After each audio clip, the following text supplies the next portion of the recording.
Hey guys, welcome to the channel. I am Richard and this is Nightmares, Tears, anyone? Today I'm going to be doing a review on 1975's Salem's Lot by Stephen King. I'm revisiting this 35 years later. Come back after the intro.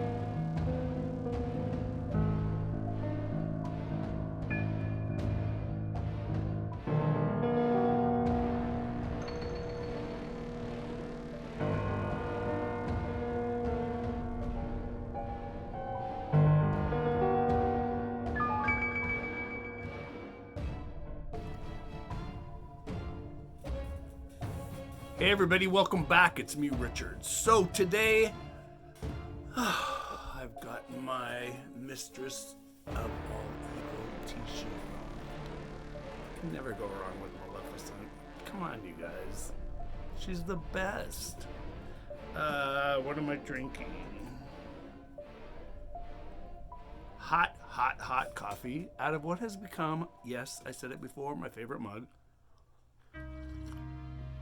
Hot. It's just one of those mugs that's really nice and heavy.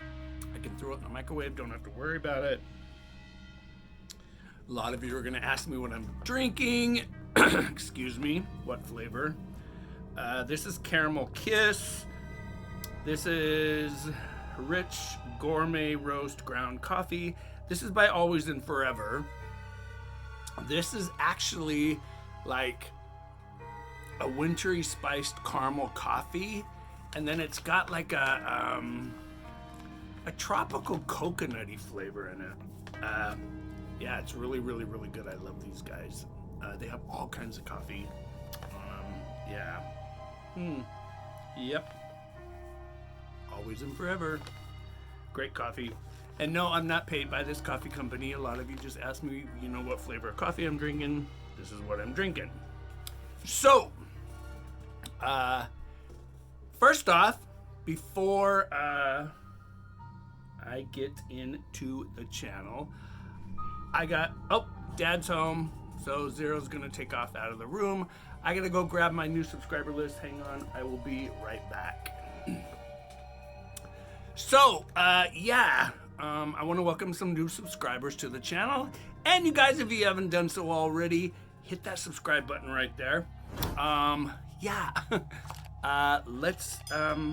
So I'm gonna welcome the following people. Let's welcome Anitra Clark, Aaron Edgel, Brian Clark. Aaron and Brian used to follow my old channel, and then I have a brand new subscriber. Please don't take this personal if I slaughter your name, but I think I've got this down pretty good. It's Haiwen Jia.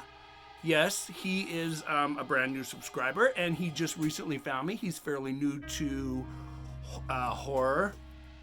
I hope it's a guy. I think it's a guy.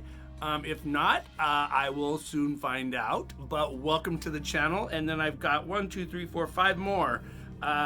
Let's welcome Melissa Anderson, Pamela Rodriguez, Thomas and Angela Maricourt.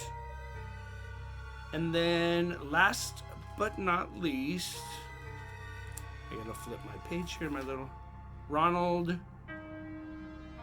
B. Alex. So welcome to Nightmares, Tears, anyone. So let's get into today's review. So, first off, to let you guys know what I just finished this chunker by Jonathan Janz, Exorcist Falls, with the novella Exorcist Road. This will be my next review. So let's get into today's review. So this book, a lot of you guys have read. It's considered a classic. I have many different copies of this book. In fact, there's another one right there where my finger is pointing. This was supposed to be a special edition, a special illustrated edition. It's got pictures in it and stuff. And it was supposed to also have 50 pages of unreleased material with a new foreword. Well, the new material is all just put in the back of the book like this. Let me show you. So, where is all the added stuff? Oh, right here. So as you can see, there's a huge chunk, but it's all just added at the end of the book. It's not added throughout the story in the parts where it was. It's all just stuff that Stephen King put back into the book.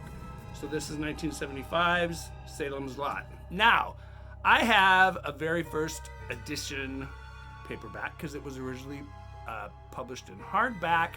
I do have a first copy hardback, but believe it or not, I can't find it. Yes, I can't find it. It's not the highly collectible one. It was just the one that was sold in the regular bookstores. And then I've got every incantation of the paperback. But let's get into this. This version was 481 pages. It was published. He finished writing it in October 1972. It was actually published in June of 1975. Now, excuse me for scratching my nose. You guys, I have been struggling to get through this book. Now, I read it originally in 1975. I read it again in 1981, and then again in 1983. So I have not read it since 1983, so it's almost been 40 years. You guys, let me tell you what. Before I give you my rating of this book and what I thought of it this many years later,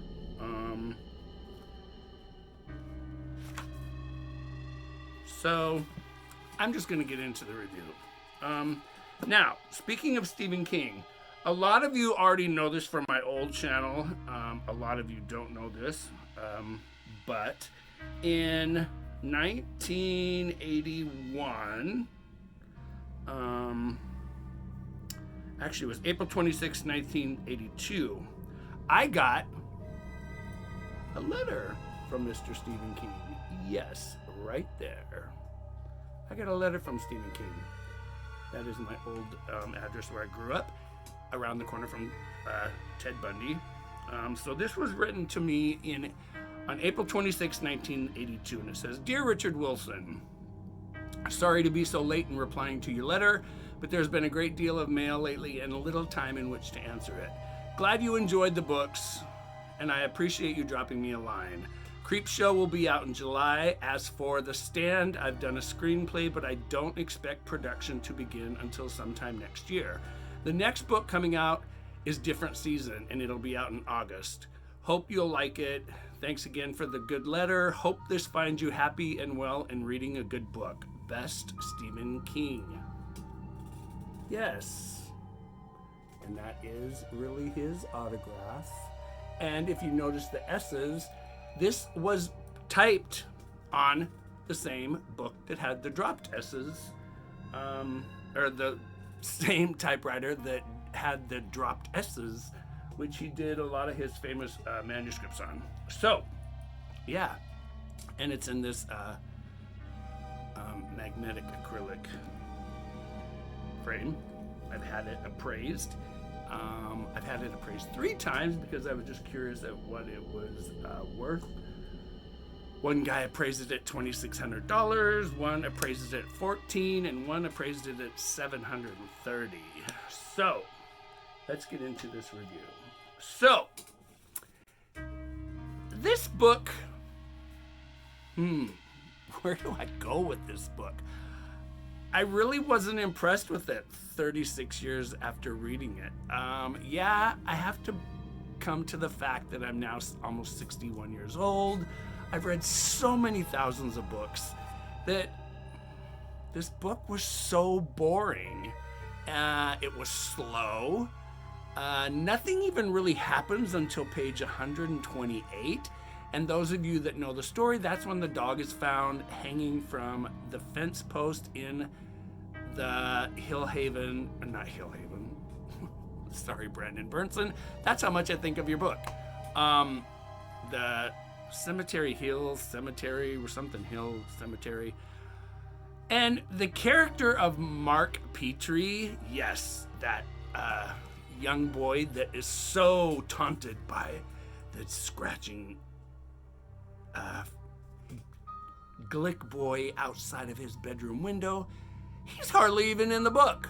Yeah, so those of you that have seen the Tobe Hooper miniseries on TV, that is one of my favorite horror movies, as well as BoogeyManBen over at the Horror Zone / BoogeyManBen. It's his favorite movie of all time.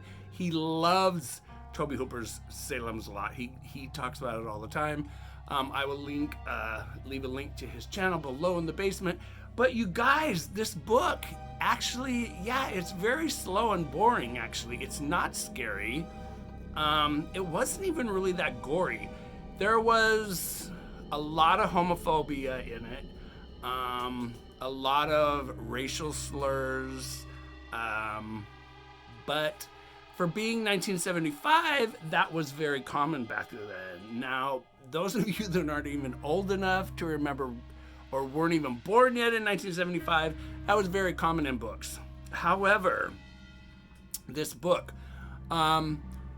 rereading it now, it was so funny, the fact that Marsden House, the big scary house on the hill, the Marsden House has a bigger part in the story and is the scariest thing in the story, even more scary than Barlow and the vampire. I mean, Barlow the vampire and Straker, his human best friend.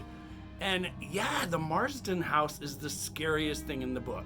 And it's so funny to think that when Barlow and Straker come to Salem's Lot and they buy the Marsden House, they buy it for $1. Yeah, I completely forgot that. And it was so funny, and it struck me as so funny that the fact that this big ass huge house, and it's kind of funny because the house is such a huge part of the book. Now, speaking of the house, the book just had a lot of, if you compare the book to the miniseries, and then it was redone again in the 90s, or even it might have been the 2000s with a Rob Lowe. The Rob Lowe adaptation even goes better with the book. Just the fact that Ben Mears is dark hair, he doesn't drive a Jeep like he did in the original Tobe Hooper miniseries that had David Soul, who was blonde hair, blue-eyed, playing Ben Mears, but David Soul was just coming off, well, he was at the height of his career with Starsky and Hutch, so yeah, he was a big draw to Tobe Hooper's TV miniseries. Now, those of you that have seen the miniseries realized it was made for television. It was directed by Tobe Hooper, who is famously known for Texas Chainsaw Massacre, Poltergeist, the original Poltergeist. Yes, it was not directed by Steven Spielberg, as so many think it was. And he also, he has done tons and tons of horror classics. And yeah, I actually really, really miss him.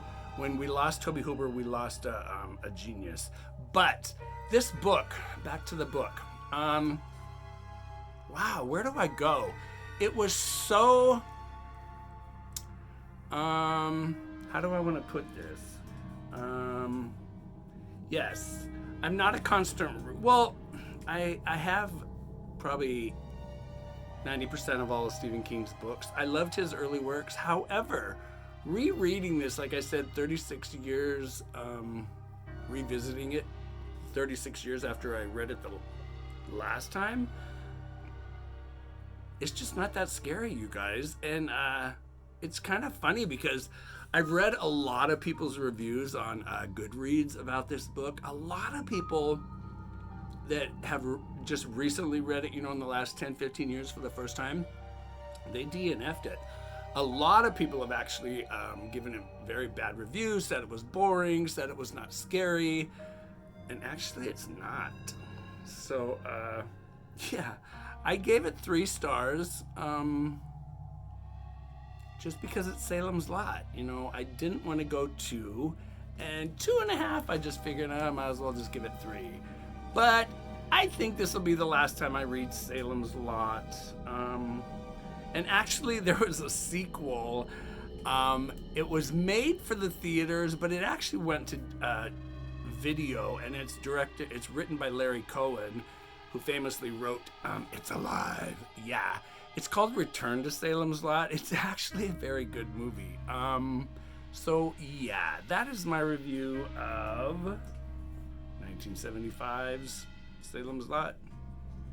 Now, if you notice on the cover, Salem's Lot is hyphenated because the town is actually called Jerusalem's Lot, and there's a very cool story behind that. But yeah, this will be the last time I read Salem's Lot. Won't be reading it for a while. And you guys, you all know I'm really kind of burned out on Stephen King. I haven't liked any of his work since Joyland, Hated Later. Revival was good, but that's it, you guys. So, as always, if you like today's review, if you love Stephen King, I would love to hear what your favorite Stephen King is down below in the basement. Drop me a line. I love to read comments from you guys. I answer all the comments.